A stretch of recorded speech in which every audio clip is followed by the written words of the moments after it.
I know not knowing music theory is one of the things that holds a lot of people back from creating music. So that's why I put this guide together of music theory for beatmakers for you to be able to easily create your own music without having to think about some of the harder things that apply to music theory.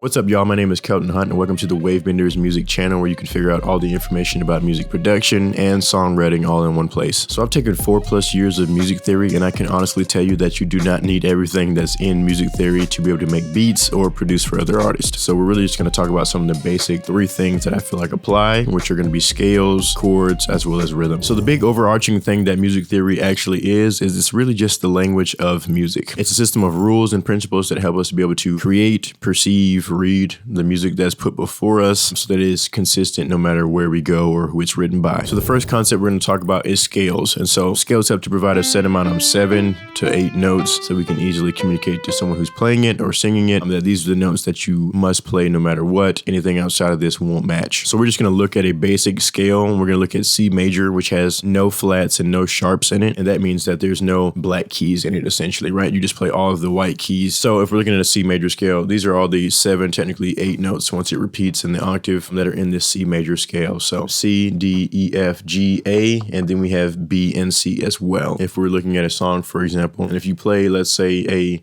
D sharp, if you play that, it's not going to match the rest of the song, and you're technically going to be outside of the entire key of the song. There are other scales that have actual sharps and flats in them, which are the black keys. So for example, if we're told to play a F sharp and the key signature is G major, that means you're going to go to the F key on the keyboard, and then you're going to go up 1 to the black key that's to the right of that. So it'll be F sharp. Now, if someone told you to play a G flat, which is the same thing as F sharp, then you're going to go to the left of whatever that note is. So you find G on the keyboard, which is the white key, and then you go 1 to the left of that, which is the black key, and that's going to be G flat. So for G major, this key signature has 1 sharp in it, and that's F sharp. Go from G all the way up to F sharp, then go back to G again to repeat the octave, essentially. And if you don't know what an octave is, it's just going to be the same note that was on the bottom, now it's on the top. All right, so we talked about 2 examples for scales. Now we're going to talk about within scales, there are certain scale degrees or numbers that are associated with the actual scale note. So I'm looking at this on paper too, just so I can reference it, and you can see it right here above. This applies to any key signature, no matter what.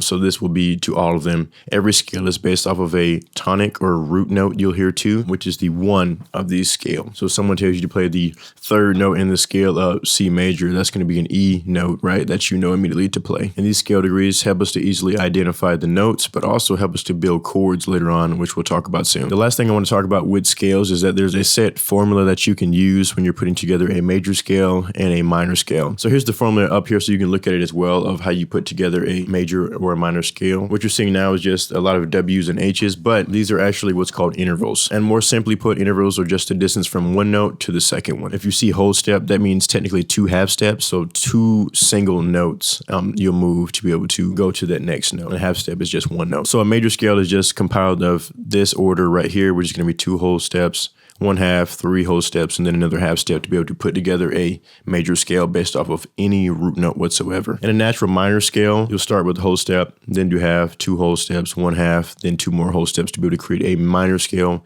based off of any root note. And that's the basic stuff for what scales / key signatures are. We're going to get into now what chords are. The chord is just 3 or more notes that are played together to create harmony, essentially. And the most common chords are called triads, which are just 3 notes put together, compiled of what's the root note, the 3rd of the chord, and also the 5th of the chord. So for example, a C major triad would be just compiled of the note C, then we would have E, and then we'd have G to make a C major triad or a C major chord. There's technically 4 types of triads or chords, and there are major, minor, then you have augmented and diminished as well. So here's an example for you to be able to look at too, and we can kind of look at it together to be able to figure out how do we actually build a chord and what are the actual intervals that we'll use to do that. So what we're looking at, you're going to see major third and minor third that are next to pretty much all of these. But what that means is they're just intervals. So a major third is just 4 half steps is what that is. And then a minor third is just 3 half steps. So if we're building a major chord based off of C, we would start with the root note C right there. And we go up 4 half steps to be able to find the next note, which would be E. Then after that, it's telling us that we need to go up another minor third to be able to find our next note of the chord, which would just be G. And that right there would be our C major triad, C, E, G. Now if we're looking at a C minor triad, it's going to be a little bit different. It's just flipped. So to build a minor C minor chord, we'd actually go up a minor third from C C, which would give us an E flat, and then we go up a major third from E flat to G, which would give us a C minor chord in total. So you can build a major, minor, diminished, or augmented chord or triad based off of any note in the actual chromatic scale. The next thing I want to mention to you is just chord inversions. Inversions are just a different arrangement of the chords. So in your most common root position chord, you're going to see the root, the third, and the fifth, like we talked about earlier. But there's two other inversions or arrangements of the chord to be able to make stuff easier to play if you're a keyboardist, if notes are too far away. So we're just going to use C major, for example, and the way you would put together a first inversion C major chord is you'd start with a third of the chord, which would just be E. After E, you go up to the G note next, and then you'd play C last, right? So it would go third, fifth, and then it would go to the root note. Then the way you build a second inversion chord is you'd actually start on the fifth note of the actual chord. So you end up playing the G note, and then you would actually play C next, which would be the root, and then you play the third last, which would be E. So that's pretty much what I believe that you should know when it comes to chords and how to actually apply it and use it in your own studio situations. So I feel like rhythm is going to come a lot easier for you all, and the main thing we're going to talk about today for rhythm is going to be our note values. This way, when you're making a beat or something like that, you know what are the note values for your snare or your chord progression. The one thing I want to mention to you is time signature when it comes to rhythm. This is the most common one. It's 4/4 time that you'll see in pop music, hip hop. There's a lot more time signatures out there, but I'm only going to talk about 4/4 today, so you can have a good understanding and base level of it. So the top number for time signature tells you how many beats are in a measure, and the bottom measure tells you what note gets the measure of one beat. So if we're looking at 4/4 time signature, there are 4 beats in each measure, and the quarter note gets the count of one beat. So if it was one measure, it'd be 1, 2, 3, 4 in a measure, and then the next measure would have 4,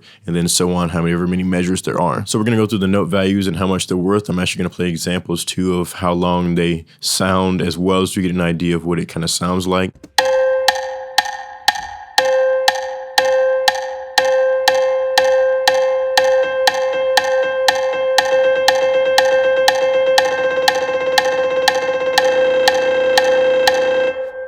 There's only going to be one more thing that I mentioned to you just so that you have an understanding of it and kind of what's going on. That's going to be song structure. So at its most basic level of song structure is just the arrangement of your song in sections. So what's your chorus, what's your verse, what's your bridge? It's the arrangement of those sections to be able to yield a great flowing song that feels nice, smooth, and continuous. All right, that's the last thing for sure this time. That's the basic guide to music theory for beatmakers. Make sure to subscribe to this channel for more tips and tricks. Be sure to comment. Let me know if there's anything that you wanted me to cover more or want me to cover in a new video or anything like that, and I'll be sure to do it. Peace.